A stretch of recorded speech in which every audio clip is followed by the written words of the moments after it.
Guys, for today's video nga pala, ipapakita ko sa inyo kung ano yung mga kailangan ni Ate Martina sa school. Unang-una sa listahan guys, fazzoletti, tissue. Pangalawa sa listahan guys, wipes, dahil pag magbabanyo sila.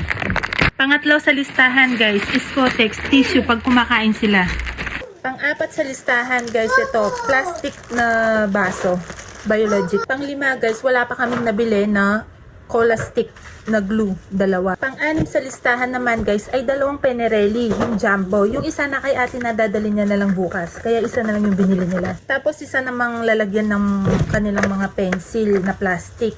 Sakto yung stiko, pwede yon. Kaya ayun, dadalhin bukas din ni ate. Isang grambule daw guys, manika lungge, ayan. Pag magpe-painting sila, kailangan nilang isuot to para hindi sila madumihan.